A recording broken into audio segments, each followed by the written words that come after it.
Olá, caríssimos e caríssimas, boa noite a todos. Eu estou aqui com mais um vídeo, com mais um tema proposto para refletir, para ter conhecimento histórico. E hoje eu irei falar sobre o contexto histórico da região onde Jesus nasceu e viveu. Eu irei falar brevemente sobre alguns grupos políticos de Israel no tempo de Jesus. É do conhecimento de todos que o cristianismo ele moldou a história da humanidade. O mundo se divide em antes de Cristo e depois de Cristo. E boa parte das sociedades humanas reconhecem isso nos seus calendários, que determinam o antes e o depois de Cristo como fatores históricos. O cristianismo, então, ele moldou um novo entendimento de mundo, de humanidade, ensinando sobre misericórdia, sobre cooperação, sobre acolhimento. Enfim, o cristianismo ele é um marco importante para entendermos as sociedades humanas como nós conhecemos hoje. O novo conceito de família, de sociedade, de amor, tudo isso foi moldado pelo cristianismo. A maneira que nós, boa parte do mundo, entendemos a nossa vida, o nosso comportamento foi moldado pelos ensinamentos de Cristo. E no contexto histórico, Cristo viveu num período muito turbulento da história da humanidade. Roma, o Império Romano, dominava boa parte do mundo conhecido e tinha como líder supremo o imperador romano, Tibério César.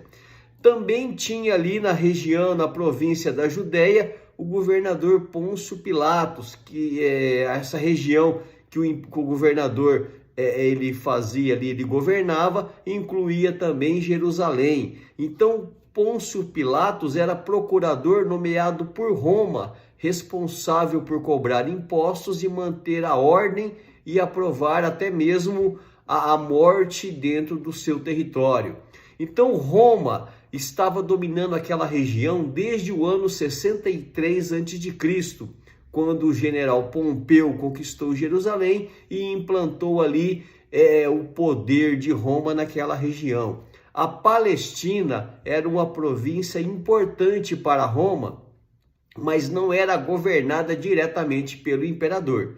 Então o imperador de Roma utilizava governadores e reis clientes para manter a ordem. Então, no governo ali de Herodes, o Grande, que Jesus nasceu. Herodes foi conhecido por sua ambição, pela construção de grandes projetos, como a ampliação do Templo de Jerusalém. Herodes, era judeu, mas era muito ligado a Roma. Ele era meio que cliente de Roma, o que o tornava muito impopular em boa parte da população judaica. Então, no tempo de Jesus, o procurador romano mais conhecido foi Pôncio Pilatos, que governou aproximadamente de 26 a 36 depois de Cristo. A sociedade ou a divisão política em Israel também dividia a sociedade. A nação judaica estava dividida em vários grupos e partidos políticos com doutrinas, ideologias e tradições distintas, movidas ora por motivações políticas, ora por motivações religiosas. Então, a sociedade judaica naquele período estava vivendo uma tensão, porque a população se dividia entre aqueles que apoiavam o domínio de Roma e aqueles que eram contrários à dominação romana.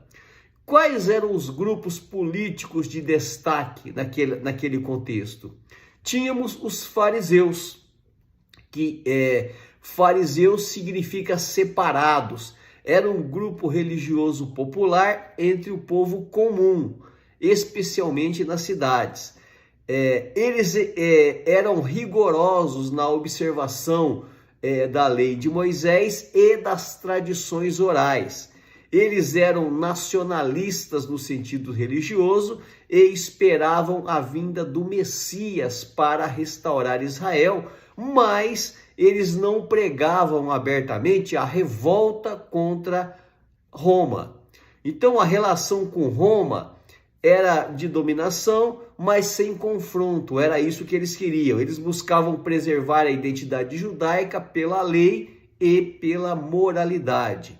Eles valorizavam a Torá e a tradição oral. Então eles criam na ressurreição dos mortos e na existência de anjos. Qual era a relação dos fariseus com Jesus? Muitas vezes essa relação era de confronto, porque Jesus os consideravam legalistas e hipócritas.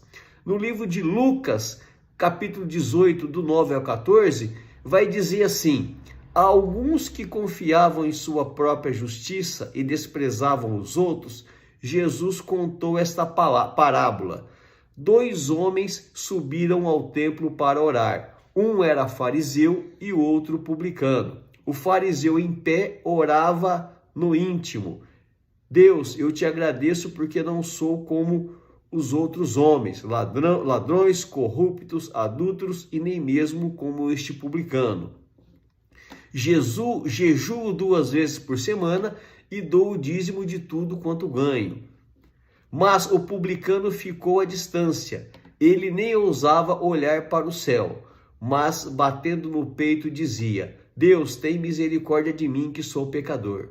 Eu digo que este homem e não o outro foi para a casa justificado diante de Deus, pois quem se exalta será humilhado e quem se humilha será exaltado. Então nessa parte do evangelho está narrando 2 homens, um religioso, um fariseu e um publicano. E Jesus então faz uma crítica ao fariseu, dizendo que o publicano que se humilhou, que pediu perdão, saiu justificado dali, enquanto o fariseu, na sua religiosidade e na sua hipocrisia, continuava em seus pecados. Então, uma das críticas de Jesus aos fariseus era exatamente essa, que eles ensinavam, mas não praticavam de verdade os seus ensinamentos. Então, apesar de serem muito dedicados às Escrituras, interpretando-as com cuidado, eles eram criticados pela hipocrisia. Quais são os erros e contradições dos fariseus? Jesus os criticava abertamente, pois eles queriam manter as aparências, eram hipócritas, só se preocupavam com a aparência exterior e exigiam do povo coisa que nem eles mesmos cumpriam. Eles davam mais atenção à tradição oral do que à palavra de Deus. Os fariseus, então, eles exageravam nas regras. Eles não tinham a humildade para acreditar que podiam estar errados, e quando Jesus os repreendia, em vez de se arrependerem, os fariseus se uniram e planejavam matá-lo. Também tinha um outro grupo, que são os saduceus.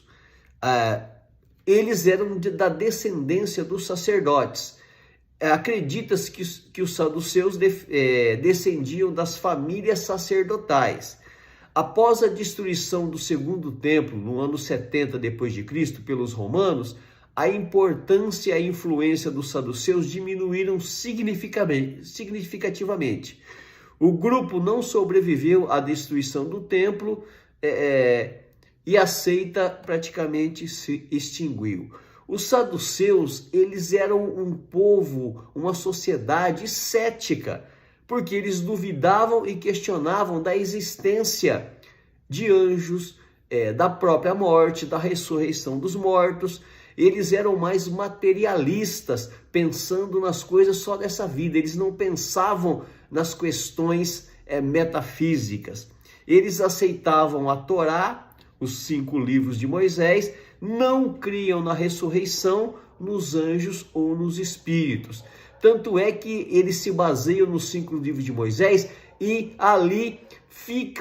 não fica claramente evidenciado a questão da vida após a morte. Então, como eles se apegavam muito no Pentateuco, ali nos 5 livros, eles não conseguiam observar, não conseguiam ter a extensão da realidade pós-vida terrena.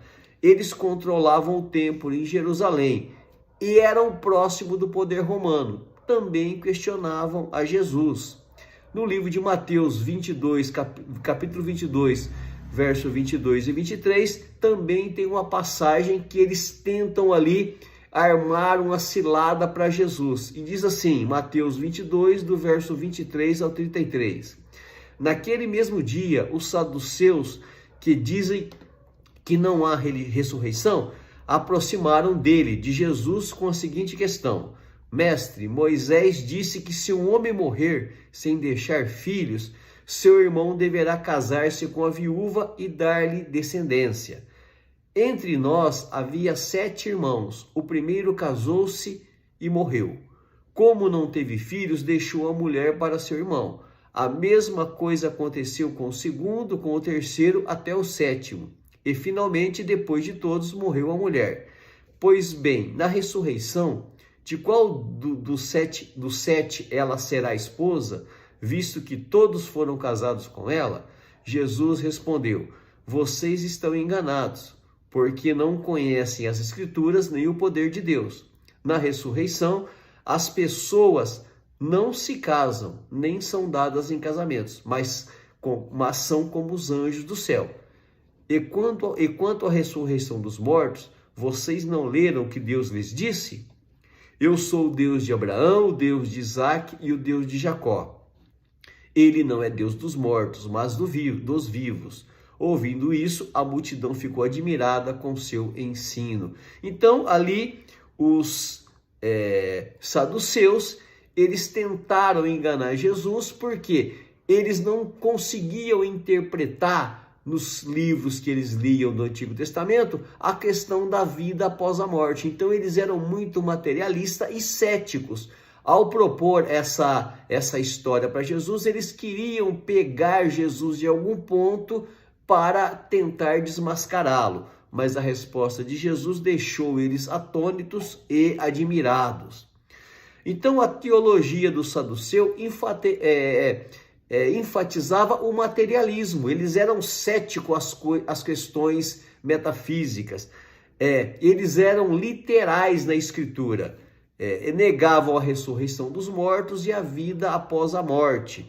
Negavam também a existência de anjos e demônios e a crença no mundo espiritual. Para eles, o que fazia sentido era a vida material e física. Morreu, acabou. Nós tínhamos também os zelotes. Os zelotes, eles acreditavam que Deus era o único rei legítimo de Israel e, portanto, nenhum estrangeiro como os romanos deveria governar sobre os judeus. Eles eram contra a cobrança e o pagamento de impostos e entendiam que pagar impostos para Roma era uma traição contra Deus. Então, eles eram um movimento nacionalista radical. A ênfase que eles davam na libertação política de Israel era pela força e não aceitavam os tributos, defendiam revolta armada, a hostilidade total, considerados terroristas pelos romanos. Eles eram monoteístas radicais e a rejeição do domínio romano era total sobre ali Israel em relação a esse grupo, os zelotes. Então, eles esperavam o messianismo político, esperavam o Messias guerreiro que libertasse Israel do domínio estrangeiro. Nós temos também um outro grupo que vivia naquele contexto, os essênios. Muito do que sabemos sobre eles vem de autores antigos, como Flávio Joséfo, Filon de Alexandria e Plínio o Velho. Eles eram comunidades separatistas também, pregavam pureza ritual, vida comunitária e espera pela intervenção divina. Eram afastados da política oficial, rejeitavam o templo oficial que viam como corrompido. evitavam contatos, eram grupos mais separatistas. Eles praticavam a vida comunitária e tinham a comunhão de bens ali comum a todos. Ninguém possuía nada em particular. Eles rejeitavam o templo em Jerusalém e preferiam viver isolados no deserto. Eles esperavam a chegada de dois Messias. Um era sacerdotal, que purificaria o templo, e um guerreiro real, que libertaria Israel do domínio dos romanos. Eles tinham regras rígidas e costumavam expulsar das comunidades quem não obedecia à disciplina e às regras impostas por eles. Também tínhamos ali o partido herodiano. Esses eram mais políticos, não eram uma seita, mas um partido político literalmente, ligado à família de Herodes. Esse grupo apoiava a dinastia dos Herodes e seu regime pró-Roma. Defendiam a manutenção da ordem política vigente e eram colaboracionistas do Império Romano, eram considerados traidores. Os herodianos criam na legitimidade do governo de Herodes e, por extensão, no apoio do domínio romano. Era uma facção política pró-Roma e tinham ali a abominação e o desprezo do povo de Israel. Eu estou terminando esse vídeo aqui e em breve voltarei com mais temas importantes e relevantes para você. Um abraço a todos e até a próxima.